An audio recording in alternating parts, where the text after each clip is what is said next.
जय हिंद दोस्तों, स्वागत है आपके अपने यूट्यूब चैनल अभिमन्यु पे। दोस्तों, आज हम बात करने वाले हैं कि हूती विद्रोही कौन है जो लाल सागर का व्यापार बंद करने वाला। दोस्तों, हूती विद्रोहियों के द्वारा आजकल लाल सागर तथा अरब सागर में लगातार व्यापारिक जहाजों पर हमला किया जा रहा है। वो आप देख सकते हैं, वो भी फिल्मी स्टाइल में, जिसके कारण बड़े बड़े शिपिंग कंपनी या तो लाल सागर का माध्यम से रास्ता बंद कर रही है या रास्ते को चेंज कर रही है। आज हम इस वीडियो के माध्यम से दो इंपॉर्टेंट मुद्दे पे चर्चा करने वाले हैं। पहला, ये हूती विद्रोही कौन है, और दूसरा, लाल सागर में हमले के कारण विश्व व्यापार पर क्या असर पड़ने वाला है। साथ ही साथ स्पेशली इंडिया पर क्या असर पड़ेगा, उसके बारे में हम बारी बारी से जानेंगे। दोस्तों, अगर आप वर्ल्ड लेवल पे जाते हैं तो दो तरह की विचारधाराएं आपको सुनने को मिलता है। एक है वेस्टर्न विचारधारा, एक है ईस्टर्न विचारधारा। वेस्टर्न वर्ल्ड जो है दोस्तों, वेस्टर्न वर्ल्ड जिसमें अमेरिका सहित यूरोपियन कंट्रीज आता है, ये देश अपने आप को हाई क्लास समझते हैं। वही जो ईस्टर्न वर्ल्ड है जिसमें एशिया और अफ्रीका आता है, इनको निम्न कोटि यानी कम दिमाग वाला आदमी समझा जाता है। इस ग्राफिक्स में आप समझ सकते हैं, ये है वेस्टर्न वर्ल्ड और ये है ईस्टर्न वर्ल्ड। वेस्टर्न वर्ल्ड अपने आप को हाई क्लास समझता है और ईस्टर्न क्लास को निम्न कोटि का समझा जाता है। वहीं दोस्तों, अगर आप मुस्लिम में आएंगे, मुस्लिम रिलीजन में आएंगे, तो इसमें दो चीजों का लड़ाई होता है, एक शिया और सुन्नी। शिया बोलता है कि सबसे उच्च कोटि के मुस्लिम हम हैं, और वही सुन्नी बोलता है कि उच्च कोटि के मुस्लिम हम हैं। इस विचारधारा को लेकर दोनों में आपस में लड़ाई झगड़ा चलते रहा। दोस्तों, अगर आप शिया सुन्नी की बात करेंगे, तो शिया समुदाय का जो जनसंख्या है, पॉपुलेशन है, सबसे ज्यादा ईरान में है। उसके बाद सुन्नी समुदाय की जनसंख्या है इराक, सऊदी अरब, जॉर्डन, सीरिया, यमन, ओमान। इसमें सारे में सुन्नी है और ईरान में शिया है। इस कारण से जिस भी देश में थोड़ा बहुत शिया समुदाय का आदमी है, मुस्लिम लोग हैं, उसको ईरान समर्थन देता है। और आज जो हम बात करने वाले हैं हूती विद्रोही के बारे में, वो यमन का ही शिया समुदाय के मुस्लिम लोग से है।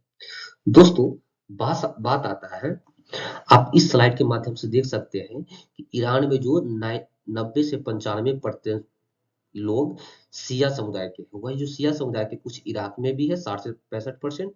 वही थोड़ा बहुत 35 से 40% यमन में। बाकी जो मुस्लिम कंट्री है, सब में सुन्नी समुदाय के लोग रहते हैं। अब आज जो हम बात करने वाले हैं, यमन में रहने वाले शिया समुदाय के लोग, जो कि जिसको ईरान समर्थन देता है। दोस्तों, बात है सन 2015 ईस्वी की। सन 2015 में यहाँ पे सुन्नी समुदाय के लोग, जो एक राष्ट्रपति हुआ करता था, इसी 2015 ईस्वी में यहाँ पे जो हूती विद्रोही है, जो कि शिया है, वो विद्रोह कर देता है।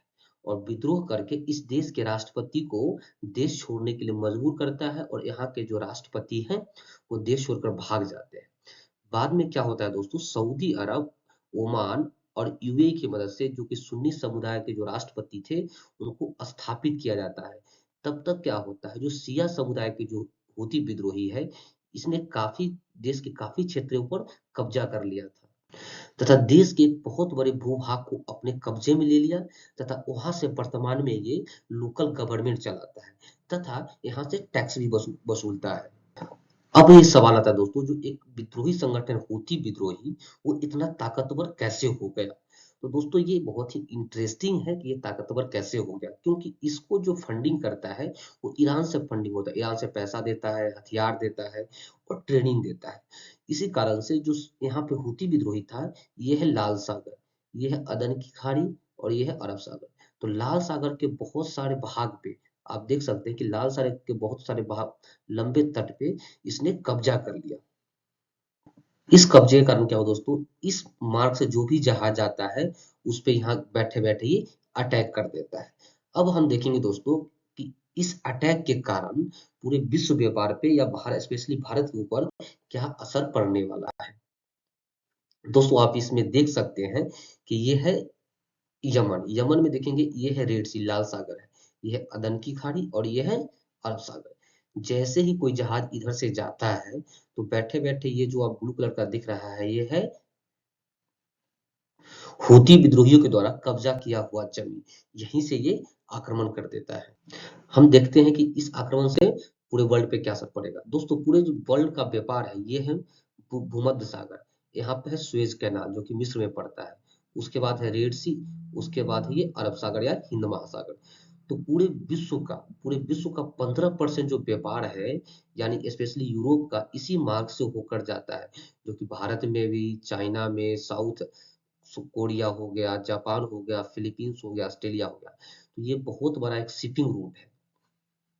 ये तो हो गया दोस्तों पूरे वर्ल्ड की बात, लेकिन भारत का वही देखेंगे पूरे व्यापार का 20% इसी रूट से होकर आता है। स्पेशली आप देखेंगे कि इंडिया जो रसिया से तेल खरीदता है वो इसी रूट से होकर आता है। अब हम नेक्स्ट स्लाइड में देखेंगे दोस्तों कि अगर ये रूट बाधित हो जाए, भूमध्य सागर, ये सुएज कैनाल, ये हो गया, अगर ये बाधित हो जाता है तो विश्व पे क्या असर पड़ेगा। दोस्तों इससे विश्व पे बहुत बड़ा असर पड़ेगा। अगर ये रास्ता बंद हो जाता है तो पूरे वर्ल्ड को, जैसे ये एशिया है, एशिया को अगर यूरोप है, अगर यूरोप को एशिया आना हो तो ये ऐसे घूम के आएगा, यानी दक्षिण अफ्रीका, साउथ अफ्रीका घूम के आएगा। जिससे क्या होगा, एक तो लंबाई, डिस्टेंस बढ़ जाएगा, ट्रेवलिंग टाइम दो तीन गुना से चार चार गुना ज्यादा हो जाएगा। वहीं पे इसमें ज़्यादा खर्चा आएगा। अगर ज़्यादा खर्च आएगा और समय ज़्यादा लगेगा तो स्वाभाविक है कि सामान का दाम भी बढ़ जाएगा, जिसके कारण आम जनता को काफ़ी नुकसान हो सकता है। ये आप देख सकते हैं वर्तमान में जो कि भारत और चाइना व्यापार करता है, मोस्टली इसी माध्यम से करता है। ये लाल सागर, भूमध्य भूमध्य सागर हो गया, ये सुएज कैनाल, और ये लाल सागर, अरब सागर के माध्यम से व्यापार करता है। दोस्तों मैं आशा करता हूँ कि वीडियो आपको पसंद आए। अगर वीडियो पसंद आए तो इस चैनल को लाइक और सब्सक्राइब जरूर जरूर करें। तब तक के लिए धन्यवाद। जय हिंद।